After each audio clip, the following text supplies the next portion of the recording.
अस्सलाम वालेकुम। ऐसा कमाल का आप लोगों को एक मजमून बताने जा रहा हूँ जिससे आपके दिमाग को भी बहुत ज़्यादा ताकत मिलेगी और आपकी जो ख्वाहिश है वो ख्वाहिश आपकी वो बहुत ज़्यादा हो जाएगी। ठीक है, आपका जो दिल है वो बहुत खुशी महसूस करेगा।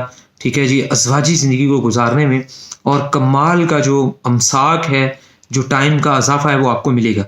इतना बेहतरीन नुस्खा, खाने में टेस्टी, लजीज और मुकव्वी दिमाग, दिमाग को ताकत देने वाला है। इसके चंद अज्जा है वो आप नोट कर लें। फिर खुराक में आपने क्या खाना है और आपको आपके पेट के मसाइल्स में अगर कोई खराबी पेश आए तो इस दौरान आपने किन चीज़ों की एहतियात करनी है वो सब कुछ आपको बताता हूँ। तो पहले जल्दी से आप नुस्खा नोट करें, फिर इसके फ़ायदे और तरीका इस्तेमाल पे भी नोट करिएगा। ठीक है जी, और इस नुस्खे को ज़्यादा से ज़्यादा लोगों के साथ शेयर करें ताकि लोग इसको इस्तेमाल करें, सेहत हासिल करें, 5 वक्त की नमाज अदा करें और हम सबके लिए ये सदका जारिया बने। अच्छा जी, मगज़ कद्दू आप लोगों ने 150 ग्राम लेनी है। मगज़ बादाम जो गिरी है वो आप लोगों ने 150 ग्राम लेनी है। ठीक है जी, और इसके साथ मगज़ फिंदक लिखे होते हैं, ये निकालने 100 ग्राम मुश्किल है और निकले हुए ये मिलने नहीं है। ठीक है जी, मगज़ फिंदक, इसकी जगह पे आप मगज़ अखरोट सिर्फ 25 ग्राम डाल लेंगे, मगज़ अखरोट। और खशकाश जो है, ठीक है जी, ये आप 100 ग्राम ले लेंगे। और इन सारी चीज़ों के अंदर आपने क्या इस्तेमाल मिक्स करना है, शहद। ठीक है जी, शहद लेके लिए, ये तकरीबन है 150, 25 और 100 तकरीबन 350 ग्राम, यानी कि 2 गुना 700 ग्राम आप शहद लेके उसमें ये सारी चीज़ें ब्रीक करके मिक्स कर दें। मगजियात, वर्क नकरा, चांदी के वर्क 6 ग्राम आप लोगों ने लेनी है। तकरीबन 6 दफ्तरियाँ बनती हैं, एक एक दो दो वर्क करके 10 वर्क करके डाल के जाएं, इसको हिलाते जाएं। ठीक है जी, और दाना इलायची खुर्द, छोटी इलायची का दाना ले लें या छोटी इलायची लेके उसका दाना 6 ग्राम निकाल दें। ठीक है जी, कोई 20-25 ग्राम इलायची लें, उसमें से 6 ग्राम दाना बड़े आराम से निकल आएगा। तबाशीर बांसी 1 नंबर आप लोगों ने लेनी है, तबाशीर बांसी 40 ग्राम। तो इनको भी ब्रीक पाउडर वर्क नकरा एक करके डालते जाएंगे। दाना इलायची है जो उसे ब्रीक करके डाल दें, साबुत डालें, मैंने ब्रीक करके उसको डाल दें।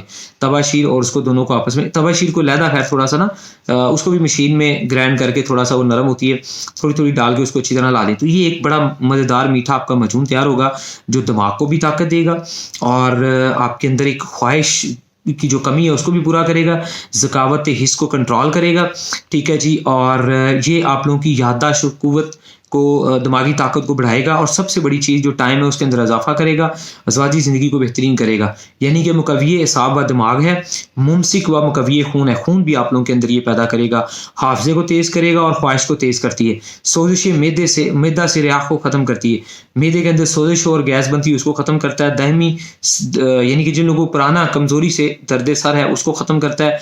दिमाग के अंदर किसी किस्म की सोजिश है, ठीक है जी, सोजिशी निज़ाम की वजह से अगर बहुत ज़्यादा मसलसल आप लोगों को यूरिन की शिकायत है उसे कंट्रोल करता है। सो इससे मैदा व गुर्दा मसाना के अलावा सुरत अंजाल, जल्दी डिस्चार्ज अंजाल होने को भी ये फ़ायदा देता है। अब इस खुराक को इस्तेमाल करते हुए अगर आपका मैदा बिल्कुल परफेक्ट है तो वेरी गुड, वरना कोई भी हाजमे वाली अच्छी फक्की जो मैदे के हाजमे के निज़ाम में खराबी पैदा ना होने दे उसे भी मज़ीद इस्तेमाल कर सकते हैं।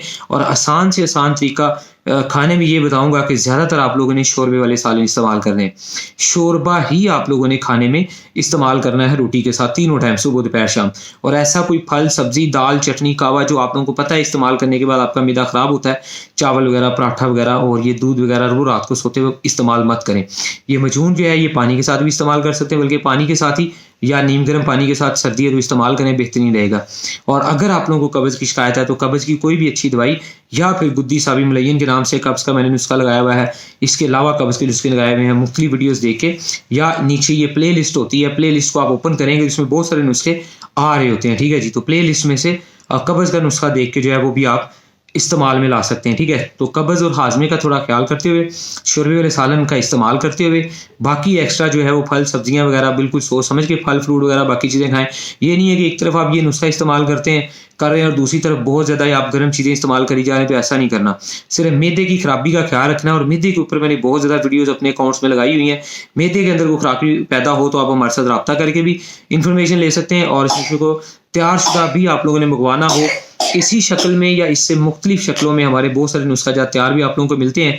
तो बाज़ का ये होता है कि हम इससे बहुत बेहतर नुस्खे भी बना रहे होते हैं, लेकिन ये इंतहाई आसान नुस्खा था और बेज़रर अज्जा है और यही अज्जा मुख्तलिफ हमारे नुस्खा जात में अल्हम्दुलिल्लाह इस्तेमाल हो भी रहे होते हैं।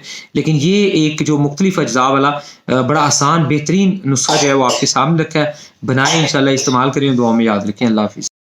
तमाम ओवरसीज जो है आउट ऑफ कंट्री के लोग जो है, मुल्क से बाहर वाले लोग जो है, ठीक है जी, कोई भी मेडिसिन दवाई मंगवाना चाहें तो उससे पहले आप हमें वीडियो कॉल जरूर किया करें ताकि हर तरह की 2 नंबरी और धोखे फ्रॉड से बचा जा सके।